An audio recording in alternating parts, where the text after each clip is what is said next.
Greetings. You can't lose what you can measure. That's the key. In fact, in marketing, 50% things does not work. Reality is we don't know what part of the 50%, which one. That means you have to track everything and do analysis of get your numbers right. That's the only way you can do the ROI.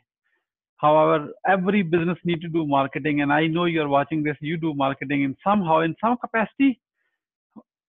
Watch, stay with us for next few minutes. You are going to learn so much from our esteemed guest today because they are the specialized in analytics. In fact, I have no other than Adam Grossman. He is the founder and CEO of block6analytics.com. And in very short few years, they have achieved amazing things. Let me assure you, they got Fortune 500 clients, NFL, NBA, and many, many others, CDW. Please join me to welcome Adam. Adam, welcome. Good to be here. Adam, let me start with this. Where were you? What happened? Who you were surrounded with that inspired you to get involved in this business? Yeah, actually, I was working for the Washington Capitals at the time. I was in between my first and second year of business school. And basically, the Capitals started the first female fan club in the National Hockey League, and they were looking for a sponsor. And while I was working for the marketing department, they asked me to talk to the sponsorship group. And basically, I went to them, and they didn't necessarily have a great answer or a great way for us to get a sponsor for a new activation element or a new sponsorship opportunity. I thought the Capitals were then and are now a very progressive team in the sports industry. If they didn't have a great solution for this, I thought other teams didn't have a great solution. So I started building out the idea from business school. Then I realized that the companies that work with sports teams often don't have the solution they would like. And also the agencies, typically advertising or media agencies don't have a solution that's as comprehensive as what we can provide. So from that, that was kind of the impetus to start the company, is seeing an opportunity in the space to create a cross-channel solution that could work for both the buyers and sellers of sports sponsorship. Wonderful. So in this last 8 years in business, and I'm showing you are a blue chip clients almost, Citibank, Pepsi, CNN, all the big names, Forbes. How you get to all this in very short time? Because you're so young. That's a credit, by the way. It's not. Yeah, no. At least I look young. That's a good thing. At least for now.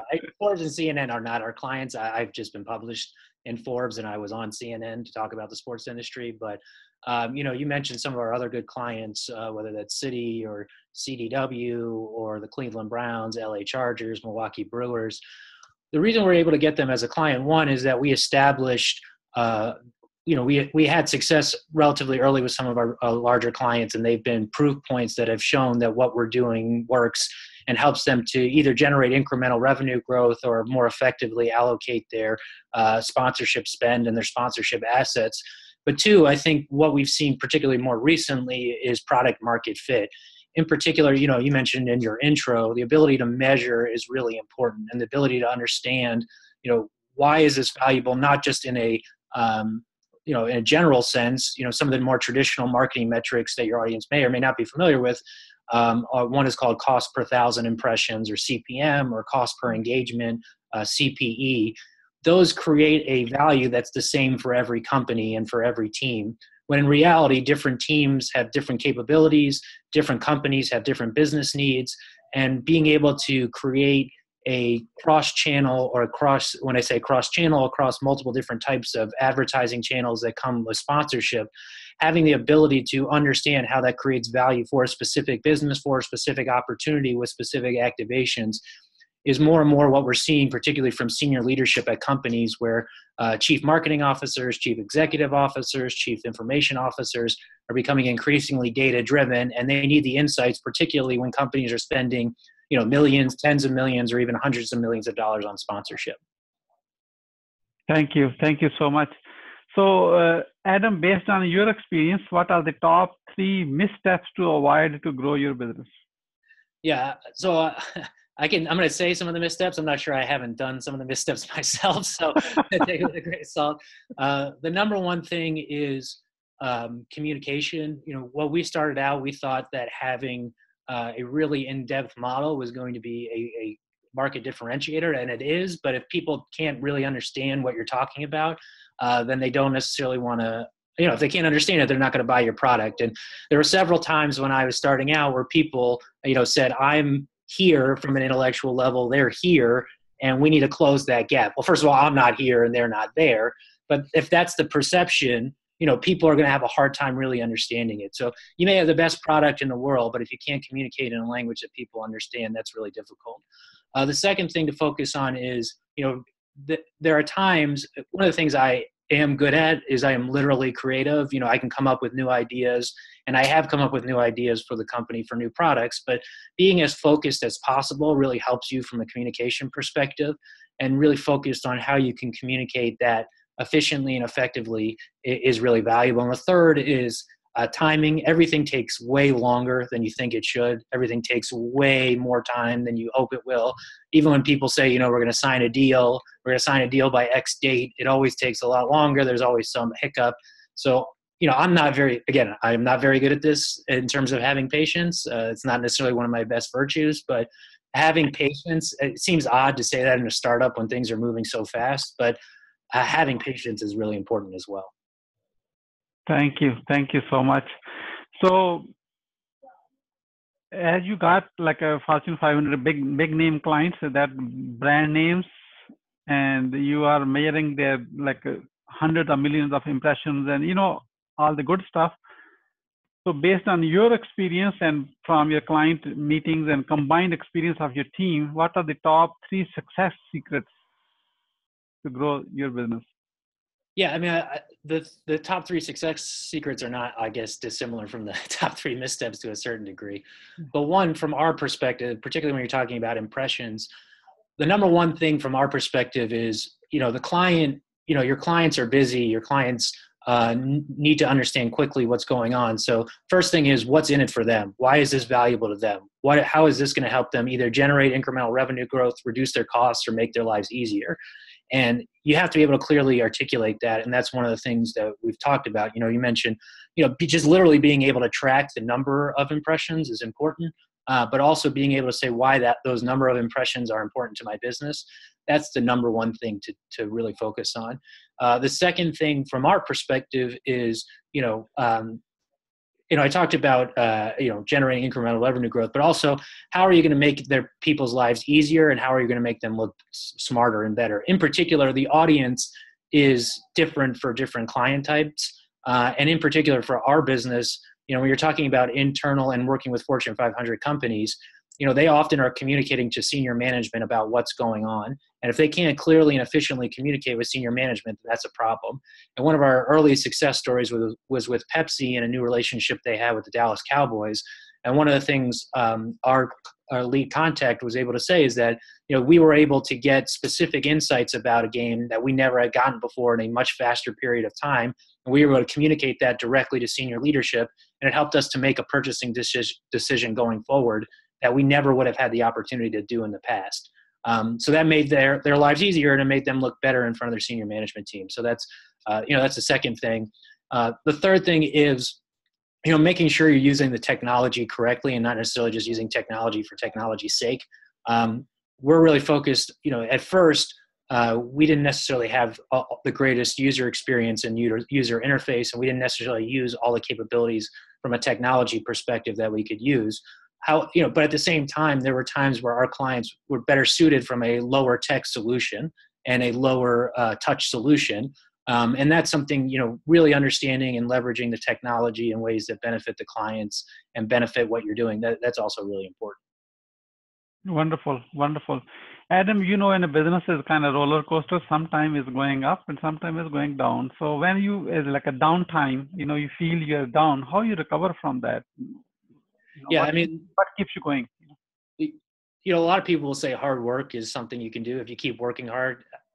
That's important, but I don't think that's I think that's a necessary, not sufficient way of dealing with the low times.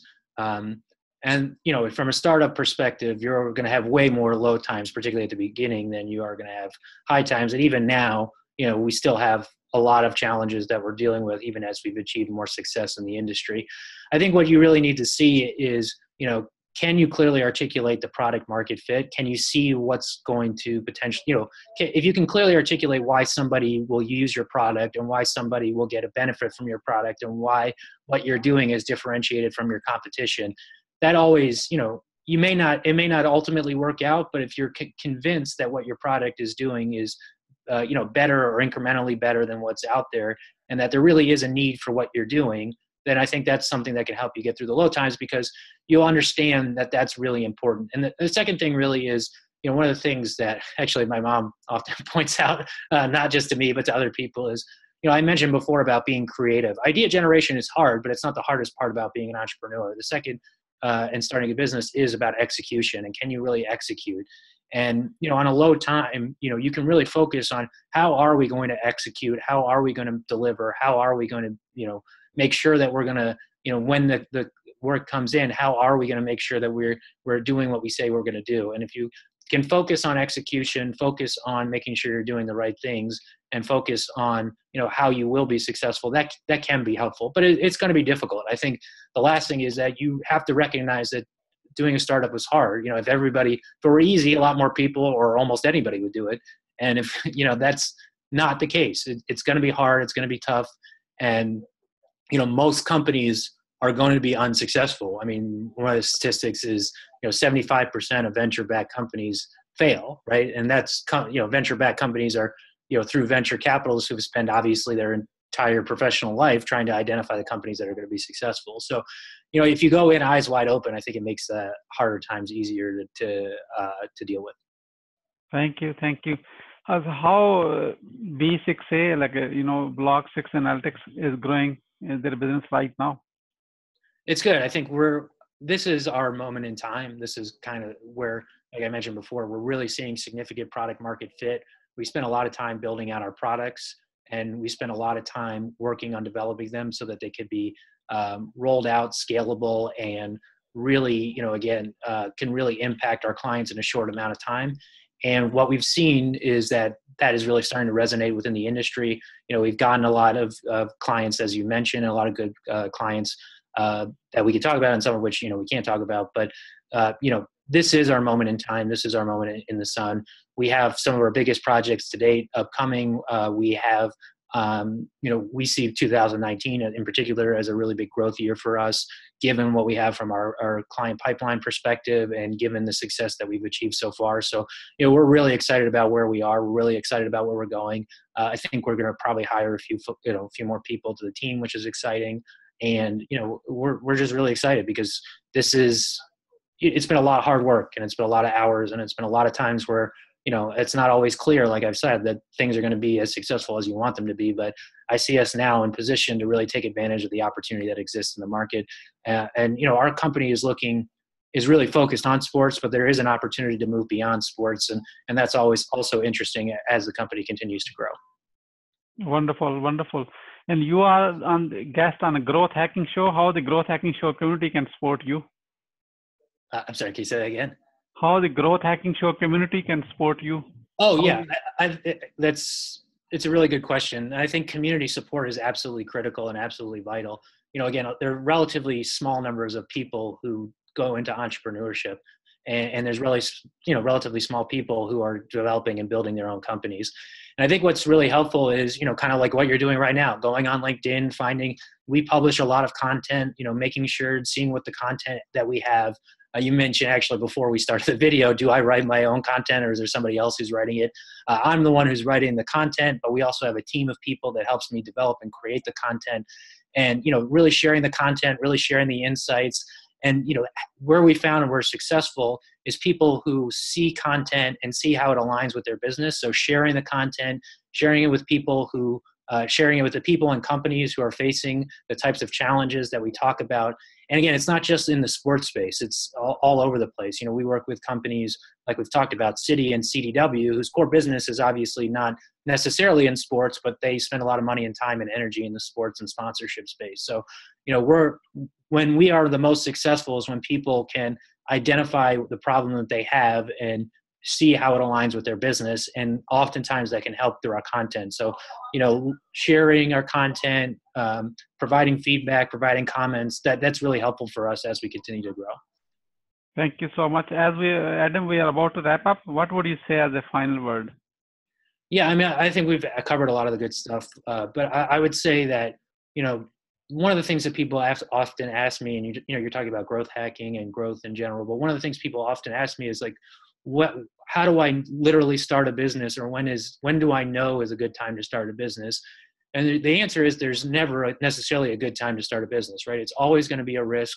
You're always going to have to do things or put things aside. There is an opportunity cost where, if you're, hardworking enough, or, if you come up with a good idea, you're hardworking, you're conscientious, it's likely that you have a job, or that you have opportunities for jobs where you can make, a good amount of money, or even a very good amount of money. And you have to be able to say, this is something I want to do. This is something where I can be successful. But even if I'm not successful, it's something that I need to do, because it is like we've talked about, a lot of hours, a lot of risk, and a lot of potential, even, as my wife can tell you, a lot of stress on her, and it's a lot of stress on your relationships. So you just have to be, again, going in eyes wide open and making sure that you understand the risk and the challenges. If you can do that and you can find a compelling opportunity, you should absolutely pursue it, but don't wait for a good time to do it. There's never going to be a perfect time. There's always going to be some reason not to start a company. So I would say, if you feel like, if you understand the risk, you understand the challenges, and you see the opportunity, you should go for it. Thank you so much, Adam Grossman, for sharing your wisdom with us today on the behalf of Growth Hacking Show community and our entire team. We really appreciate you. This is Mohammed Siddique signing off from Atlanta, Georgia, wishing you good luck, good sales, and ideal path cross again with another amazing guest. Until then, all best wishes.